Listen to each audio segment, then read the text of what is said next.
पहला प्रश्न है, भारत किस गोलार्ध में स्थित है?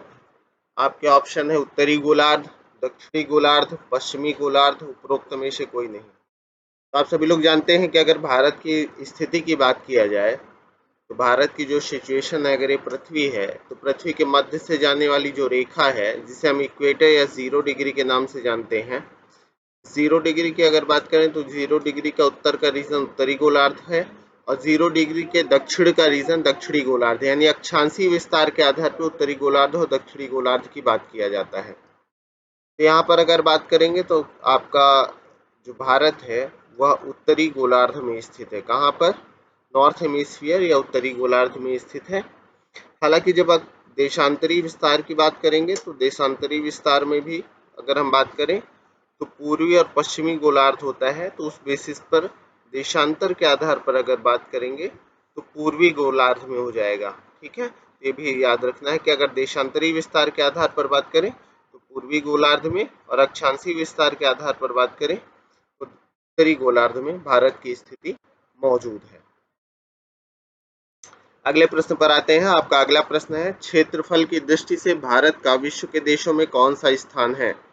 यहाँ पर आपसे क्षेत्रफल की दृष्टि से पूछा जा रहा है, यानी एरिया के ऑन द बेसिस पूछा जा रहा है। तो आप लोगों को पता है कि अगर विश्व के कुल क्षेत्रफल की बात करें तो टोटल एरिया का भारत में अगर हम बात करते हैं 2.4% है, यानी पृथ्वी की कुल भू क्षेत्र का 2.4% भारत में है। और क्षेत्रफल की दृष्टि से भारत का जो रैंक है वो 7वां स्थान है, यानी विश्व के देशों में क्षेत्रफल के आधार पर 7वें स्थान पर भारत आता है। पहले स्थान पर बात करें तो रशिया की स्थिति है। ठीक है, उसके बाद रशिया के बाद कनाडा है, कनाडा के बाद यूएसए है, यूएसए के बाद अगर बात करें तो चीन का स्थान आता है, यानी चाइना है, याद रखिएगा। चाइना के बाद ब्राज़ील है, और ब्राज़ील के बाद अगर बात करें तो आपका ब्राज़ील हो गया। फिर ऑस्ट्रेलिया का रीजन है, ऑस्ट्रेलिया के बाद आपका भारत का रैंक आता है। ऑन द बेसिस अगर बात करेंगे तो इस हिसाब से 7वें स्थान पर भारत की स्थिति बनी हुई है। ठीक है, ब्राज़ील हो गया, ऑस्ट्रेलिया हो गया, तो 7वें स्थान पर भारत की स्थिति है, याद रखिएगा। विश्व का 7वां सबसे बड़ा देश कौन सा है? आपका भारत। अगला प्रश्न देखते हैं। अगला प्रश्न है आपका, भारतवर्ष में लगभग कितने गांव हैं? यानी गांवों की बात किया जा रहा है। एक बार एग्जाम में पूछा भी गया है। तो 2011 की जनगणना के अनुसार अगर बात करें, सेंसस की बेसिस पर बात करें 2011 के हिसाब से, तो 2011 के हिसाब से भारत में 6,40,932 गांव थे। तो इस ऑप्शन में अगर देखेंगे तो 6,40,000 नियरेस्ट ऑप्शन हो जाएगा, तो यही आपका आंसर हो जाएगा। 6,40,932 गांव हैं। ऑप्शन में 6,40,000 दिया, दैट इज द नियरेस्ट, यानी अगर नजदीक के ऑप्शन पर जाते हैं तो नजदीक के ऑप्शन में यही आंसर हो जाएगा। अगला प्रश्न है आपका, निम्नलिखित कथनों में से कौन सा कथन असत्य है? यानी कौन सा कथन गलत है, यह आपको बताना है, यह पूछा जा रहा है आपसे। पहला ऑप्शन है, भारत विश्व का 7वां सबसे बड़ा देश है। तो अभी हमने पीछे देखा भी कि एकदम सही है, 7वां सबसे बड़ा देश है। अगला ऑप्शन है, भारत की जनसंख्या विश्व में सर्वाधिक है। तो हाल फिलहाल अगर बात करें तो विश्व में पहले स्थान पे पॉपुलेशन में भारत पहुंच चुका है, दूसरे स्थान पे चीन हो चुका है, याद रखिएगा। अगला ऑप्शन है, भारत की भूमि सीमा का विस्तार लगभग 15,200 किलोमीटर है। एकदम सत्य है, लगभग 15,200 किलोमीटर की सीमा रेखा है, भूमि सीमा का विस्तार है। अगला ऑप्शन है, भारत में सर्वप्रथम सूर्योदय मिजोरम में होता है। तो सबसे पहले सूर्योदय की अगर बात करें, मॉर्निंग की बात करें, तो वो अरुणाचल प्रदेश में होता है। कहाँ होता है? याद रखना है, आपके अरुणाचल प्रदेश के रीजन में होता है। तो याद रखेंगे कि अरुणाचल प्रदेश में होता है, इस कारण से ये ऑप्शन गलत हो जाएगा। तो असत्य पूछा है, तो असत्य में आपका ऑप्शन हो जाएगा डी। अगला प्रश्न है, सिक्किम से गुजरने वाला अक्षांश निम्नलिखित में से किस एक से भी होकर के गुजरता है? 2010 या 11 के यूपीएससी के एग्जाम में यह प्रश्न पूछा गया था कि सिक्किम से गुजरने वाला जो अक्षांश है, अक्षांश रेखा है, वह भारत के किस एक राज्य से भी होकर के गुजरेगी? आपके ऑप्शन है जम्मू कश्मीर, राजस्थान, हिमाचल प्रदेश और पंजाब। तो अगर हम सिक्किम से अक्षांश रेखा गुजारें तो उसमें से वही अक्षांश रेखा आपके राजस्थान से होकर के गुजरेगी। किस राज्य से गुजरेगी? राजस्थान राज्य से गुजरेगी। तो याद रखिएगा इसका आंसर क्या हो जाएगा? बी आंसर हो जाएगा।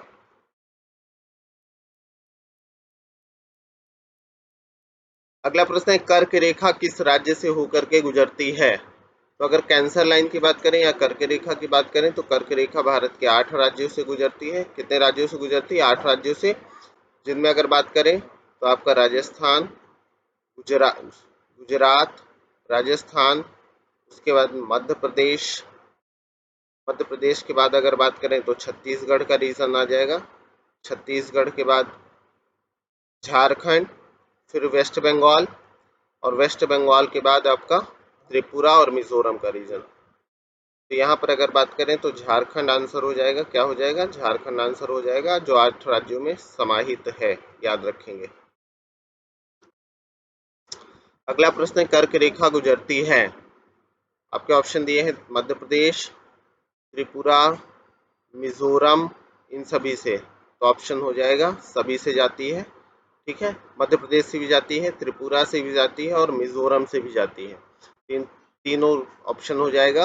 आपको पीछे मैंने बताया भी कि 8 राज्यों से यह गुजरती है। 8 राज्यों के नाम आपको याद रखना है: गुजरात, राजस्थान, मध्य प्रदेश, छत्तीसगढ़, झारखंड, पश्चिम बंगाल, त्रिपुरा और मिजोरम। अगला प्रश्न है, निम्न नगरों में से कौन कर्क रेखा के सबसे नजदीक है? ऑप्शन पे जाएंगे, ऑप्शन में देखेंगे अगरतला, गांधीनगर, जबलपुर, उज्जैन, ये आपके ऑप्शन दिए हैं। तो अगर इन ऑप्शन पे जाएं कि कौन सा सबसे नजदीक है आपके कर्क रेखा के, तो इस ऑप्शन में देखेंगे तो आप मानचित्र में जब देखेंगे, ध्यान से देखेंगे और अक्षांशीय विस्तार देखेंगे सबका, तो अक्षांशीय विस्तार के आधार पर देखा जाएगा तो आपका गांधीनगर कर्क रेखा के सबसे नजदीक है। इनमें कौन सा? गांधीनगर कर्क रेखा के सबसे नजदीक है, याद रखेंगे। ठीक है, इसमें आपका ऑप्शन क्या हो जाएगा? गांधीनगर हो जाएगा, ये याद रखिएगा।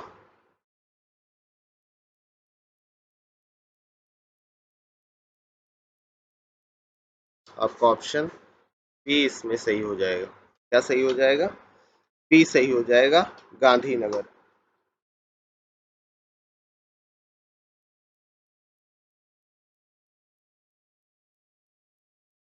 अगले प्रश्न पर आते हैं। अगला प्रश्न है, निम्न नगरों में से कौन सा कर्क रेखा के निकट है? कर्क रेखा के सबसे निकट कौन सा है, यह प्रश्न आपके पूछा जा रहा है। में दिल्ली, कोलकाता, जोधपुर, नागपुर, यानी महानगरों की एक तरीके से बात किया गया है। दिल्ली और कोलकाता महानगरों की अक्षांशीय दृष्टि की बात किया गया है। तो इसमें आप देखेंगे तो कोलकाता जो नगर है वो सबसे नजदीक है। दिल्ली काफी दूर है, जोधपुर भी दूर है, नागपुर भी दूर है। उस आधार पर अगर बात करेंगे तो कोलकाता जो लगभग 22.5 डिग्री उत्तरी अक्षांश के पर स्थित है, वो आपके सबसे नजदीक है कर्क रेखा के। क्योंकि कर्क रेखा या कैंसर लाइन की अगर बात करें तो 23.5 डिग्री का विस्तार माना जाता है। कितना माना जाता है? 23.5 डिग्री का उत्तरी अक्षांश का विस्तार इसे माना जाता है। अगला प्रश्न है, कौन सा महत्वपूर्ण अक्षांश भारत को दो लगभग बराबर भागों में विभाजित करता है? तो आपको पता है कैंसर लाइन या कर्क रेखा की अगर बात करें तो यही भारत को दो बराबर भागों में विभाजित करता है। ठीक है, तो 23.5 डिग्री उत्तरी अक्षांश रेखा है। क्या है? 23.5 डिग्री उत्तरी अक्षांश रेखा है। नेक्स्ट क्वेश्चन है आपका, कौन सा शहर कर्क रेखा से सबसे निकट है? तो सबसे निकट कर्क रेखा के आपके ऑप्शन दिया गया है जबलपुर, अहमदाबाद, उज्जैन, वाराणसी।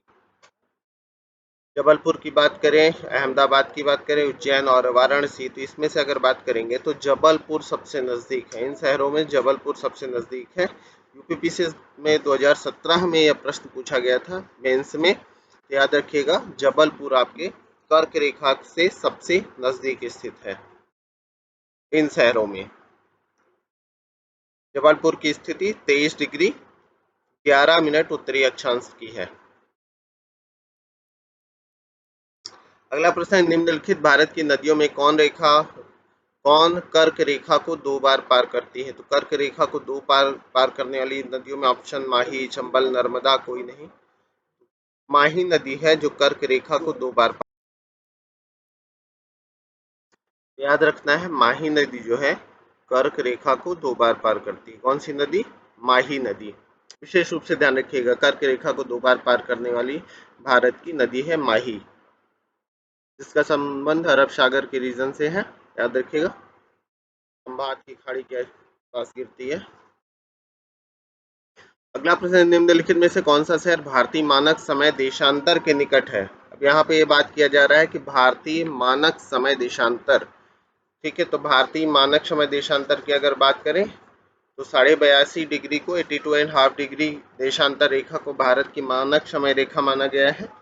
और उस आधार पे अगर बात करेंगे तो देशांतर के निकट आपका रीवा शहर है। कौन सा शहर? जो 82 डिग्री 20 मिनट पूर्वी देशांतर के पास फैला हुआ है। तो आपका आंसर क्या हो जाएगा? रीवा आंसर हो जाएगा। देशांतर के निकट यानी भारतीय मानक समय देशांतर के निकट रीवा शहर आपका है, ठीक है। इस प्रकार से आज के लिए आपके महत्वपूर्ण प्रश्नों की श्रृंखला रही। अगले वीडियो के साथ शीघ्र ही मिलते हैं। चैनल से जुड़ने के लिए चैनल को सब्सक्राइब कर दीजिएगा, लाइक कर दीजिएगा, शेयर करिए और बेल आइकन ज़रूर क्लिक करिए जिससे अगला नोटिफिकेशन मिलता रहे। तो पढ़ते रहिए, मुस्कुराते रहिए और मेरे साथ जुड़े रहिए। Have a good day, bye bye.